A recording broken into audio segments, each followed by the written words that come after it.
찬양 예배가 참 좋습니다. 여기 악기를 하신 분들도 힘차고 또 우리 찬양 대원들도 아주 귀한 찬양 축복이 됐습니다. 오늘 저는 이 읽은 본문의 말씀을 가지고 여러분과 함께 이런 교회, 이런 성도 되게 하소서. 같이 한번 해볼까요? 이런 교회, 이런 성도 되게 하소서. 여러분, 우리 평택교회가 이제 40년의 역사를 이렇게 가지고 있잖아요. 그리고 여러 가지 참 많은 어려움을 또 겪어오셨고, 그래도 여전히 제가 와서 보니까 이 교회가 앞으로 대단한 희망을 저는 볼 수 있었습니다.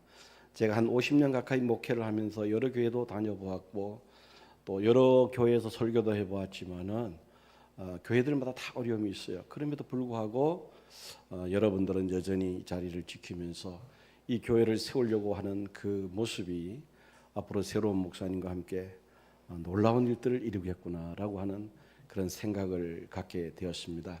여러분도 그렇게 기대하시죠? 네. 그래서 저는 이 말씀을 묵상하면서 평택교회에 가서 어떤 말씀을 전할까 그러다가 이 본문을 가지고 이런 교회, 이런 성도, 지금도 그렇지만은 앞으로도 그런 교회가 되기를 바라는 마음으로 오늘 이제 오전과 오후에 오늘 1일 부흥회입니다. 아멘. 1일 부흥회예요. 예. 그런 마음으로 여러분들이 함께 할 수 있게 되기를 바랍니다. 이주병 집사님은 제가 울산에서 사역할 때 학생 때 만났어요. 참 많은 어려움을 이렇게 겪으면서도 열심히 살아오는 친구였구나. 그런데 평택교회 와서 또 이렇게 귀한 사역을 하고 제가 오늘 여러분들에게 말씀을 전할 수 있는 기회를 준 것도 아마 이주병 집사님이 또 저를 이렇게 초청하지 않았나. 이제 원로가 되고 지난 2월 2일부로 이제 중앙성서 침례교회를 이제 후임을 세우고 제가 이렇게 떠나왔습니다. 갈 곳이 없었는데 초청해 주는 게 얼마나 감사한지 몰라요. 여러분을 또 뵐 수 있으니까 너무 좋습니다. 예. 어디 가면 저를 사람들이 원로라 그러면은 저도 아직까지 원로라는 게 좀 익숙하지 않아요. 그리고 다른 분들도 원로 목사 같으면은 좀 머리도 허옇고 나이도 지긋하게 들을 줄 알았는데 아직 새파랗게 젊었잖아요. 제가 원래 73이에요. 예, 70세 치고는 아직 새파랗잖아요. 그죠? 예, 그러니까 원로 목사라는 말이 저에게도 익숙하지 않고 또 사람들도 그렇게 보지 않아요. 그런데 여기 어른들도 계시고 또 제 위에 분도 계시고 제 아래 분도 계시지만은 세월은 어찌할 수 없는 것 같습니다. 예. 어쨌든가 오늘 여러분과 함께 행복한 하루를 보내고 싶습니다. 사도행전 17장은 여러분의 목사님들 통해서 많이 들어보셨겠지만은 이 바울이 데살로니가에서 전도 사역을 할 때 있었던 내용이 사도행전 17장입니다. 사도행전 16장 그 11절에서 40절을 보면은 그 바울이 빌립보에서 전도를 하다가 감옥에 투옥이 되죠. 그래서 나중에 명예롭게 바울이 풀려나게 됩니다. 그래서 이 바울과 실라가 빌립보에서 남서쪽으로 약 한 160km 떨어진 그쪽으로 가서 하나님의 말씀을 전합니다. 그곳이 바로 데살로니가입니다.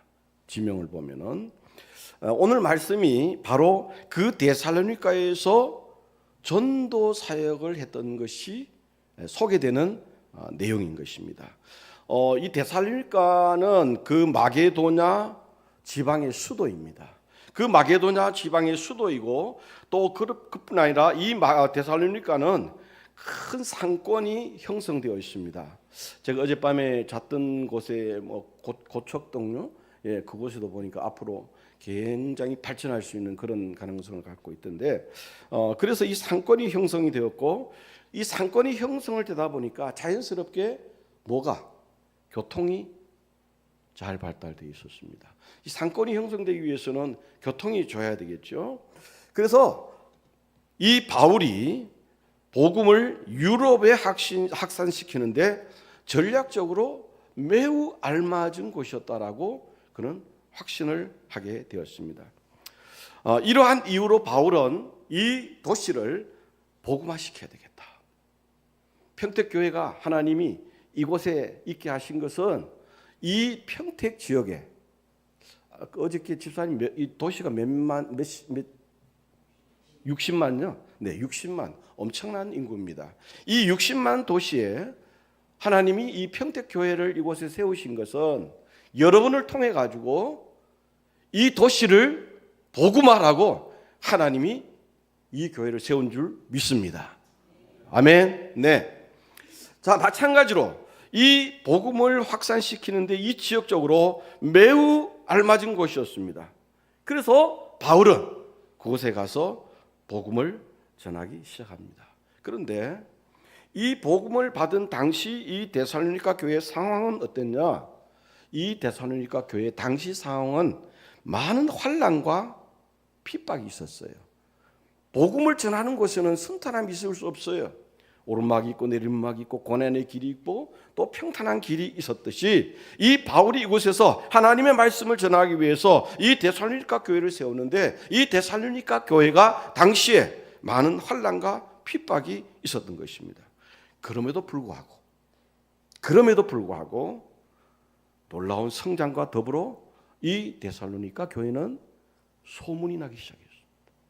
많은 지역에 그 데살로니가 교회가 대단한 교회더라. 소문이 났습니다. 1장 8절을 보면 오늘 본문 1장 8절을 보면은 주의 말씀이 너희에게로부터 마게도냐와 아가야에만 들릴 뿐 아니라 하나님을 향하는 너희의 믿음의 소문이 각처에 퍼진 거로 우리는 아무 말도 할 것이 없노라. 저는 오늘 이곳에 와서 여러분을 만나고 또 여러분과 어저께 우리 집사님들하고 잠깐 교제하면서 이 평택교회가 앞으로 이런 믿음의 소문이 각처에 퍼질 수 있게 되기를 바랍니다. 우리 평택성서 침례교회에 대한 우리 친교회 목사님들의 관심이 많습니다. 원로 목사님도 기도하고 또 걱정을 하고 있습니다. 이제 여러분들이 새로운 목사님과 함께 그런 걱정을 다 덜어버리고 평택성서 침례교회 좋은 믿음의 소문이 우리 친교회 안에도 또 이 지역 사회에도 더 나아가서는 세계 복음화를 위해서 선포되는 그러한 교회가 되기를 바랍니다. 자, 이 데살로니가 교회에 난 그러면 소문이 무엇이었을까? 어떤 소문이 났을까? 그 교회에 돈이 많은 사람이 많더라. 그 교회에 삼성에 대단한 사람이 여기 왔다 하더라. 그런 소문도 참 좋죠. 그런데 데살로니가 교회에 난 소문은 무슨 화려한 건물, 유명한 목사, 교회 사이즈, 무슨 프로그램이 아니었다는 거예요.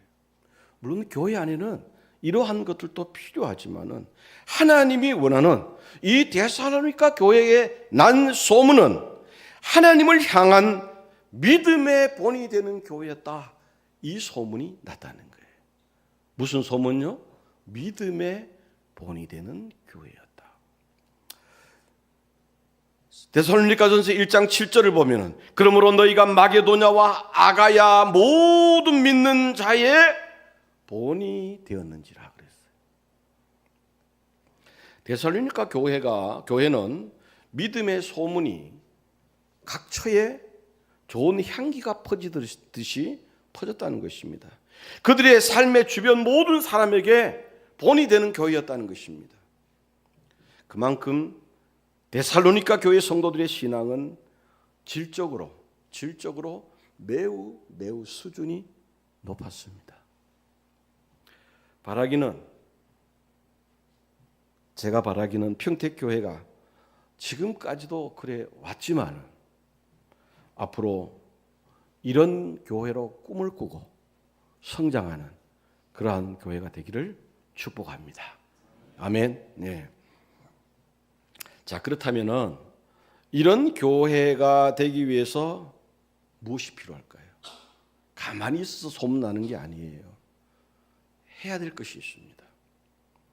데살로니가 교회의 비밀을 오늘 저는 여러분과 함께 오전과 오후에 하나하나 풀어보도록 그렇게 하겠습니다. 제가 이주병 집사님한테 이제 설교를 제가 어느 정도까지 해야 되라니까 보통 12시에 끝난대요. 그래서 이제 목사님 조금 한 10분 더 하셔도 됩니다. 그러니까 12시에서 10분이 혹시 초과되면 제가 그냥 끊어버릴게요. 그리고 오후로 이제 넘어가도록 하겠습니다. 아멘. 예, 그래요. 그 애는 아멘을 잘 하시네요. 예. 자, 그런데요, 이 데살로니가 교회가 지나가는 유행처럼 반짝 유명했다가 사라진 교회가 아니었더라고요. 잠깐 소문이 났다가 사라져버리는 그러한 교회가 아니었다는 것입니다. 이 데살로니가 교회는 대단히 짧은 역사를 가진 어린 교회였음에도 불구하고 놀라운 영향력을 행사했고 주변의 사람들에게 본이 된 교회였다는 거예요. 그렇다면은 이런 데살로니가 교회의 성도들의 위대한 삶의 비밀은 무엇일까요?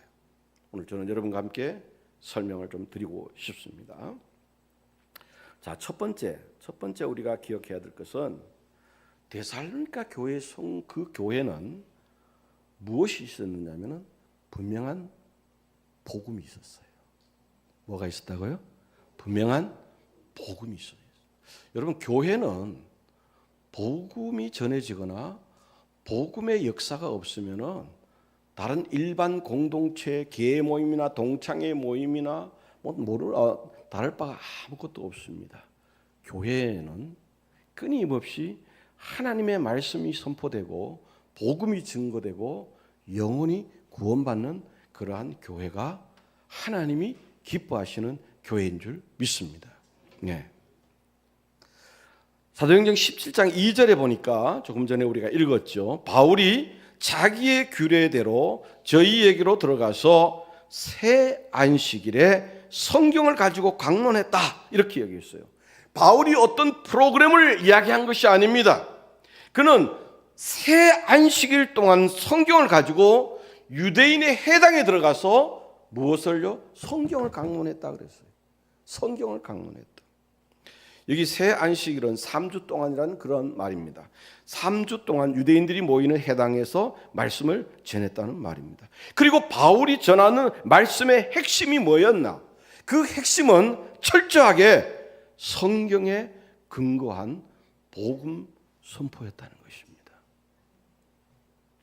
바울이 만약에 지나가는 세상 철학이나 인간적인 소신이나 자기 경험을 이야기했다면은 그 영향력은 시대의 변천에 따라서 오래 가지 못했을 거예요. 그러나 바울은 성경이 말하고 있는 무엇을요? 복음을 전했다. 여러분, 오늘 여러분이 교회에 왜 오셨습니까? 저보러 오셨어요? 저보러 오셨나요? 저보러 오신 분도 환영합니다. 뭐 다른 어떤 것을 보기 위해서 오셨나요? 교회에서는 철저하게 하나님의 말씀이 선포돼야 되고 복음이 선포돼야 돼요. 만일 그 복음과 하나님의 말씀이 선포되지 않는 교회라면은 그 교회는 여러분이 가지 않으셔도 됩니다. 바울은 성경이 말하고 있는 복음을 전했습니다. 하나님의 말씀은 뭡니까? 영원하고 하나님의 말씀은 진리입니다. 변하지 않는 진리인 것입니다. 그는 살아있는 하나님의 말씀을 가지고 복음을 전했습니다. 오늘로 말하면은 성경이 말하고 있는 복음을 전했다는 거예요. 요즘 강단이 약해진다는 이야기를 우리가 많이 듣습니다. 그러니까 성도들도 그렇고 강단에서 전하는 목사도 그렇고 사람들의 입맛에 맞는 설교 혹은 감정에 터치하는 설교, 사람의 비위를 맞추는 설교, 이런 설교들이 오늘날 한국교회 강단에서 전해지고 있다는 가슴 아픈 이야기를 듣습니다. 여러분, 강단이 약해지면은 교회는 생명을 잃습니다. 그리고 그 교회는 수명이 오래가지 못한다는 거예요. 성경을 설교하지 않고 사람들의 기분과 감정을 맞추려고 한다면 교회와 성도들은 변질되어 갈 뿐 아니라 겉은 번지리한데 속은 썩고 부패해 간다는 사실을 여러분이 알아야 되는 것입니다. 여러분, 우리 성서침례교회의 특징이 뭡니까? 성서침례교회의 특징은 강한 복음의 메시지였어요. 지금도 마찬가지입니다. 한때는 성서침례교회가 매일 구령 설교만 하니까 사람들이 그렇게 했어요. 아, 목사님은 맨날 구령 설교만 합니까? 예수님이 맨날 하신 일이 뭐예요? 이 땅에 와서 그분이 하신 일이 뭡니까? 구령 설교하셨어요. 만나는 사람들에게 어느 형태의 모이든지 간에 그곳에서 복음을 전했다는 것입니다. 그런데 언제부터인가 우리의 강단도 복음의 설교가 서서히 사라지고 일반 교회를 따라가는 강단으로 바뀌면서 성서침례교회가 어려움에 있지 않나, 저는 그렇게 개인적으로 생각을 합니다. 요사이 AI 시대, 우리 집사님 중에 컴퓨터 전공하신 분도 계신데 정말 우리 목사님들이 기도하고 하나님의 말씀을 붙잡고 하나님과 씨름하면서 하나님이 주신 그 말씀을 선포해야 되는데, 이 AI를 통해 가지고 어떤 주문을 하게 되면은, 저는 뭐 이 세계를 자세히는 모릅니다만은 주문을 하게 되면은 원하는 설교를 한 편 쫙 멋지게 만들어준대요. 서론, 본론, 결론 탁 해서 잘 만들어준다는 거예요. 그래서 듣기는 참 좋을 수 있어요. 그러나 중요한 것은 하나님의 말씀은 위로부터 하나님의 그 주시는 성령의 역사하심이 있어야 하나님께서 사람들의 마음을 감동시키고 변화시킬 수 있다는 거예요. 강단에서 하나님의 말씀이 선포될 때 사람들의 죄에 대한 찔림과 회개의 역사가 일어나야 되는 것입니다. 초대교회의 부흥은 사도들에 의해 가지고 하나님의 말씀이 선포될 때 죄에 대한 찔림이 있었어요. 어찌할꼬.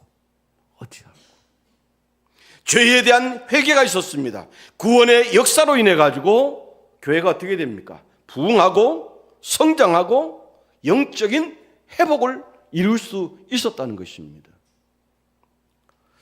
사도행전 2장 37절 이하 38절에 보면은 저희가 이 말을 듣고 마음에 찔려 베드로와 다른 사도들에게 물어 가로되 형제들아 우리가 어찌할꼬 하거늘 베드로가 가로되 너희가 회개하여 각각 예수 그리스도의 이름으로 침례를 받고 죄 사함을 얻으라. 그리하면 성령을 선물로 받으리니. 아멘. 예. 여러분, 이때부터 예루살렘 교회가 부흥의 역사가 일어났어요. 120명이 시작해서 3,000명이 구원받았어요. 그 다음에 5,000명이 구원받았어요. 시간이 지나서 그 숫자를 헤아릴 수 없어서 큰 무리라고 성경은 그렇게 이야기를 하고 있습니다. 바울도 마찬가지로 담대히 사람들의 눈치 보지 않고 살아계신 하나님의 말씀인 성경을 가지고 당시 유대인들, 믿지 않는 유대인들에게 하나님의 말씀을 담대히 전했던 것입니다. 사도행전 17장 3절에 보니까 뜻을 풀어 그리스도가 해를 받고 죽은 자 가운데서 다시 살아야 할 것을 증명하고 이르되 내가 너희에게 전하는 이 예수가 곧 그리스도다 그랬습니다. 이 예수가, 내가 전하는 이 예수가 바로 그리스도다. 성경을 가지고 강론할 뿐 아니라 뜻을 풀어가지고 전했는데 그 뜻의 초점이 무엇이었습니까? 그리스도의 죽음과 복음, 이것이 바울의 핵심이었어요. 설교의 핵심이었어요. 여러분, 복음이 뭐예요? 복음. 성경은 복음에 대해서 잘 이야기하고 있죠. 복음은 고린도전서 15장 3절 4절의 말씀에 보면은 내가 받은 것을 먼저 너희에게 전하였노니 이는 성경대로 그리스도께서 우리 죄를 위하여 죽으시고 장사 지는 바 되었다가 성경대로 사흘 만에 다시 살아나사. 이때는 아멘 하셔야 돼요. 예, 우리는 복음을 전하는 교회 아닙니까? 예, 다시 한번 읽을게요. 내가 받은 것을 먼저 너희에게 전하였노니 이는 성경대로 그리스도께서 우리 죄를 위하여 죽으시고 장사 지는 바 되었다가 성경대로 사흘 만에 다시 살아나사. 아멘. 아멘. 예.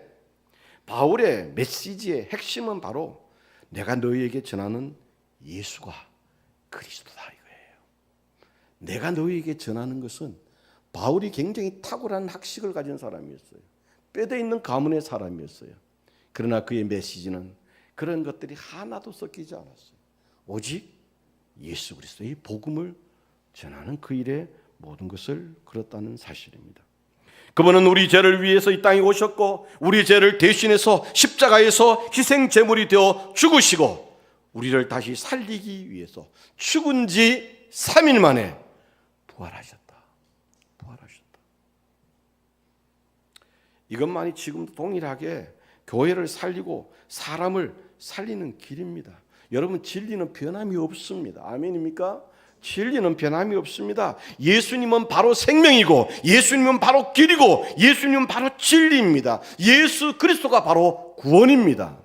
여러분이 예수님을 통해서 구원받으셨잖아요. 아멘입니까? 다른 것을 통해서 구원받으셨어요? 그럼 여러분 구원 다시 받으셔야 돼요. 바로 예수님을 통해서 여러분이 거듭났고 복음을 받았습니다. 그래서 이 바울의 메시지의 핵심이었습니다. 바로 분명한 복음 선포였다는 것입니다. 짧은 기간 동안에 아름답고 소문난 교회로 성장할 수 있었던 것은 우리 믿음의 선조들이 피를 흘리면서 우리에게 전해준 이 복음을 전했기 때문에 데살로니가 교회가 여러분 장소와 환경의 조건에 문제가 되지 않고 각처에 그들의 그 믿음의 소문이 퍼져나가기 시작했다는 거예요. 한번 보세요, 여러분. 여러분이 먹는 음식도 맛집으로 소문이 나면 어때요? 맛집으로 소문이 나면은 뭐 산을 넘고 차를 타고 1시간, 2시간 가서 그 집에 가서 줄을 1시간씩 막 서면서 그 음식 드시잖아요. 그렇죠? 예, 네, 맞죠? 예. 네. 저도 그럴 때가 있습니다. 평택교회 성도 여러분, 여러분도 이제 결정된 새로운 목사님과 함께 정말 소문난 교회로 무엇이 평택 성서 침례교회는 분명한 복음이 선포되는 교회다. 성도들이 정말 영혼을 사랑하는 교회다. 그러한 소문이 있기를 저는 바랍니다. 나중에 기회가 되면은 저를 다시 한번 초청해 주시면 좋을 것 같습니다. 소문난 교회가 어떻게 달라졌는지를 저는 궁금하게 보고 싶습니다. 그래서 이 평택교회가 그렇게 세워지기를 저는 뒤에서 기도합니다. 이 교회는 우리 이주영 집사님도 계시고 전에도 계셨던 분이 있기 때문에 제가 늘 이 평택교회에 대한 관심이 많아요. 그렇기 때문에 이 교회가 앞으로 새로운 도약을 하면서 새로운 역사를 이루어가는 그러한 교회가 되기를 바랍니다. 사도행전 2장 46절 47절을 보면은 초대교회 부흥이 어떻게 되었느냐? 초대교회 부흥은 날마다 마음을 같이하여 성전에 모이기를 힘쓰고 집에서 떡을 떼며 기쁨과 순전한 마음으로 음식을 먹고 하나님을 찬미하며 또 온 백성에게 칭송을 받으니 주께서 구원받는 사람을 날마다 더하게 했다. 여러분, 교회가 부흥하는 것은 그렇게 문제가 된 게 아니에요. 하나님의 말씀의 원리대로 여러분들이 그렇게 한다면은 이 교회도 그러한 역사가 일어나리라 믿습니다. 자, 물어봅시다. 여러분, 자리가 지금 많이 비어 있죠? 제가 아까 예배 전에 목사는 숫자를 헤아리는 게 전문입니다. 하늘 보니까 한 30명 조금 넘게 앉아 계신데 여기 꽉 차고 저 중층에도 사람들이 꽉 차서 예배 드리기를 소원하십니까? 안 하시는 분은 그냥 그대로 살겠다는 겁니까? 저는 여러분의 목사는 아니지만 제 바람이 있습니다. 다음에 한번 기회가 되죠 온다면은 이 만당을 이루어서 하나님 앞에 그러한 예배를 드리며 하나님 앞에 영광을 돌리는 그러한 교회가 되기를 저는 기도할 것이고 또 그런 기대를 하고 있습니다.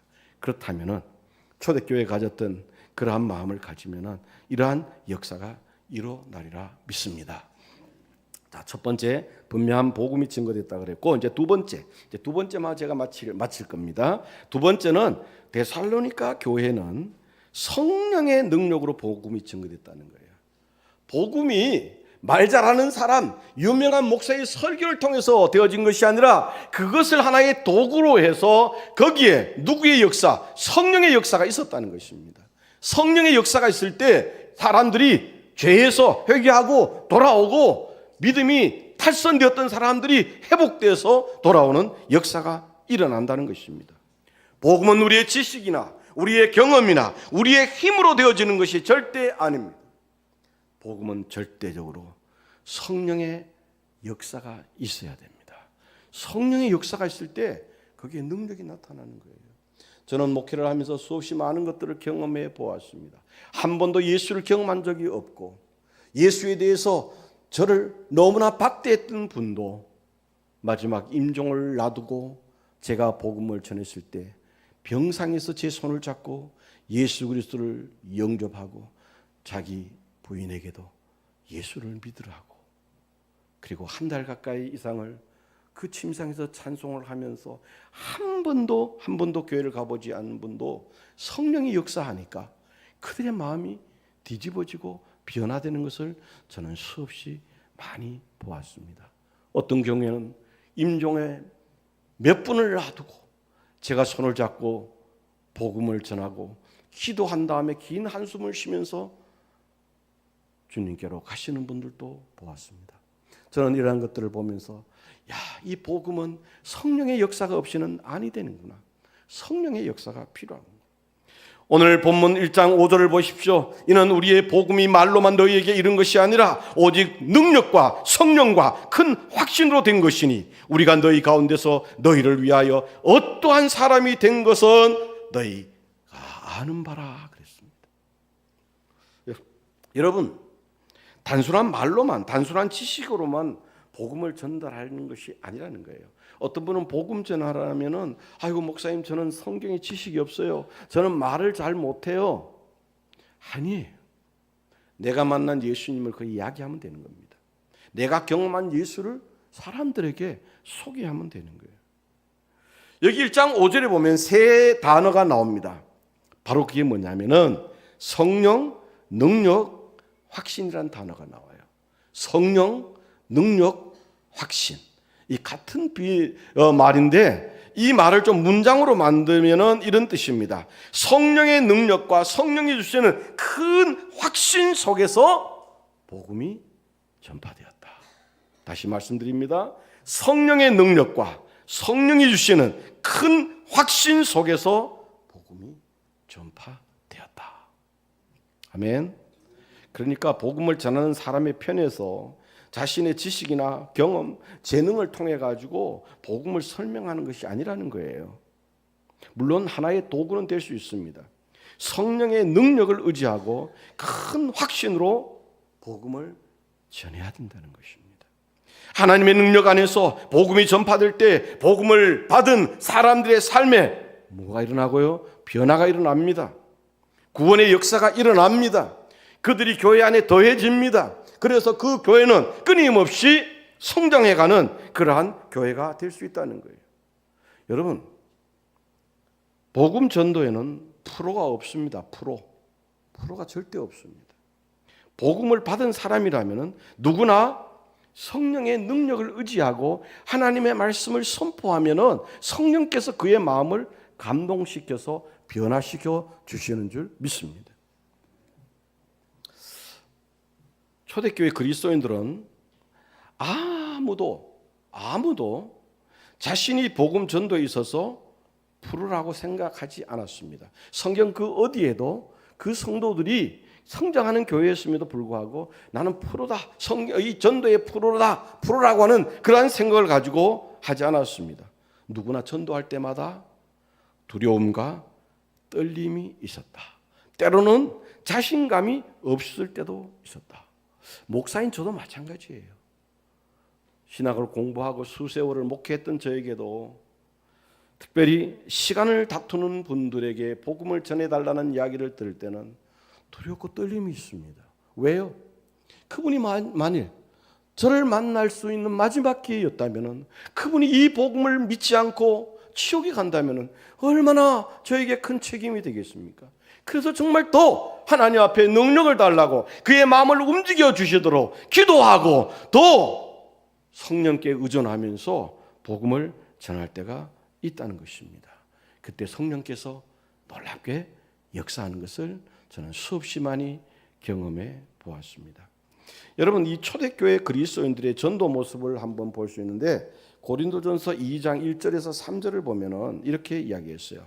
형제들아, 내가 너희에게 나아가 하나님의 증거를 전할 때에 말과 지혜의 아름다운 것으로 하고 아닙니다. 아니하였나니 내가 너희 중에서 예수 그리스도와 그의 십자가에 못 박히신 것 외에는 아무것도 알지 아니하기를 작정하였습니다. 내가 너희 가운데 거할 때 약하며 두려워하며 심히 떨었노라. 그렇게 이야기했어요. 그래서 우리는 복음을 전할 때 절대 미루지 마십시오. 기회가 주어질 때 담대하게 전할 수 있게 되기를 바랍니다. 왜요? 사도 바울이 디모데후서 1장 4절에서 뭐라고 말씀하셨는지 여러분이 여러분의 목사님들을 통해서 수없이 들었을 것입니다. 너는 말씀을 전파하라. 때를 얻든지 못 얻든지 항상 힘쓰라. 항상 힘쓰라. 아멘. 같이 한번 따라합시다. 너는 말씀을 전파하라. 때를 얻든지 못 얻든지 항상 힘쓰라. 아멘. 항상 힘쓰라. 그러나 복음 전파는 오늘 말씀에도 바울이 말하기를 복음을 전하는 데는 자신만만하게 전했다고 하지 않았습니다. 두려움과 떨림이 있었다 그랬어요. 두려움과 떨림. 그런 다음에 매우 중요한 이야기를 했어요. 고린도전서 2장 4절 5절에 보니까 내 말과 내 전도함이 지혜에 권하는 말로 하지 아니하고 다만 성령의 나타남과 능력으로 하여 너희 믿음이 사람의 지혜에 있지 아니하고 다만 하나님의 능력에 있게 하였노라 그랬어요. 무슨 이야기입니까? 우리는 자신의 언변이나 논리적인 설명으로는 영혼을 구원할 수 없습니다. 결탄코 있을 수 없어요. 우리는 매우 연약한 존재입니다. 우리의 말을 통해서 믿을 사람이 있지 않습니다. 그러나 우리는 우리의 연약함 때문에 전능하신 하나님의 능력을 의지하고 나아갈 때 담대하게 복음을 전할 수 있는 줄 믿습니다.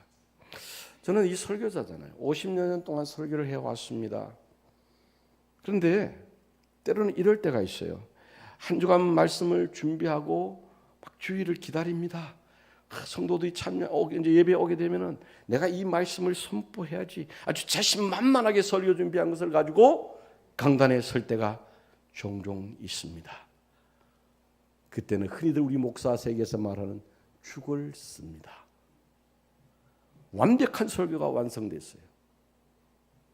오랫동안 설교 스피치도 했어요. 야, 오늘은 홈런 치겠구나. 근데 그날따라 설교가 성도들의 가슴에 들어 박히는 것이 아니라 튕겨 나오는 것을 느낄 때가 있습니다. 때로는 이럴 때가 있어요. 설교를 준비하기 위해서 사무실에서 말씀을 묵상하면서 그 말씀을 끊임없이 노력하는데 주일 아침까지 그 말씀이 완성되지 못할 때가 있습니다. 그때는 설교 원고를 덮어놓고 하나님 앞에 기도합니다. 하나님, 이 메시지가 많이 부족합니다. 오늘은 성령께서 목사가 되어서 좀 인도해 주십시오. 정말 간절한 심령으로 기도하고 그 말씀을 들고 나가는데 그날따라 설교 중에 놀라운 역사가 일어나는 것을 경험하게 된 것입니다. 사랑하는 여러분, 하나님의 말씀, 이 복음의 소리는 절대적으로 성령의 능력과 성령의 역사가 필요하다는 것입니다. 평택성서 침례교회가 계속해서 부흥하고 앞으로 놀라운 역사를 이루기 위해서 좋은 젊은 목사가 왔기 때문에 천만에, 아니, 여러분들이 이전보다 더 기도하고 더 영혼을 사랑하고 더 교회를 사랑하고 더 많이 기도하고 더 많이 성령을 의존할 때 성령께서 목사의 마음을 움직이고 이 교회에 하나님께서 영혼들을 보내주시고 구원의 역사가 일어날 줄 믿습니다. 저는 이 교회가 여기 이런 교회로서 성장하게 되기를 바라고 믿습니다. 데살로니가전서 2장 13절을 보니까 데살로니가 교회 성도들이 말씀을 받는 자세를 잘 설명해 주고 있습니다. 거기 보니까 이러므로 우리가 하나님께 쉬지 않고 감사함은 너희가 우리에게 들은 바 하나님의 말씀을 받을 때에 사람의 말로 아니하고 하나님의 말씀으로 받으니 진실로 그러하다. 이 말씀이 또한 너희 믿는 자 속에서 역사하느니라. 아멘. 말씀이 역사해야 돼요. 오늘 여러분이 저를 바라보는 모습이 그런 것 같아요. 어떤 분은 말씀을 막 그냥 스폰지에 물을 흡수하듯이 잘 받는 분도 계시고, 어떤 분은 저 목사가 설교 어떻게 하나 한번 봐야지 하고 그렇게 좀 지켜보시는 분도 없죠. 네. 그런 분은 없으시죠. 아멘. 여러분들은 그런 교회가 되어서는 안 돼요. 여러분들이 목사가 부족할 때 더 기도해 줘야 돼요. 더 영혼을 사랑하는 마음으로 일찍 오셔가지고 하나님 앞에 매달려 기도하며 성령의 도움을 구해야 될 줄 믿습니다. 말씀을 전하는 자는 성령의 능력과 큰 확신으로 전했고, 받는 자들은 사람의 말이 아니라 지구선 하나님께서 저 목사를 세워서 하나님의 말씀을 전하는구나. 그래서 우리 성도들이 그 말씀을 사모함으로 받는 거예요. 사모하는 거예요. 짧은 기간 동안에 데살로니가 교회가 이렇게 성장해서 당시 유럽의 유명한 유럽을 비롯해서 전 세계에 영향력을 미칠 수 있었던 것은 결코 우연이 아니라는 거예요. 평택 성도 침례교회 성도 여러분, 우리 오늘부터 이런 꿈을 좀 꿉시다. 아멘. 여러분 생각해 보세요.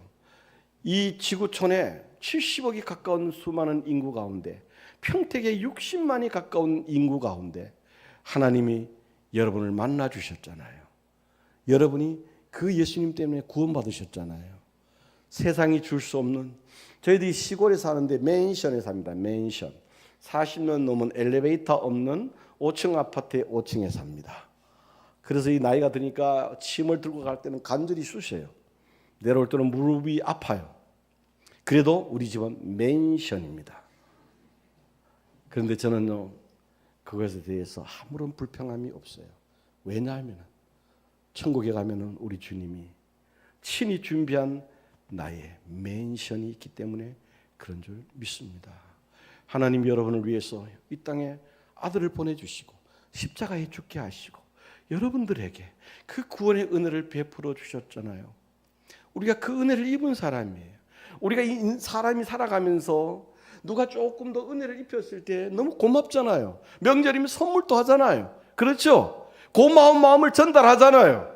그런데 하나님께서 여러분들을 사랑하셔가지고 독생자 아들 그분을 보내주셔가지고 십자가에 죽게 하시고 여러분을 영원한 천국의 맨션으로 인도하도록 우리 주님께서 허락해 주셨잖아요.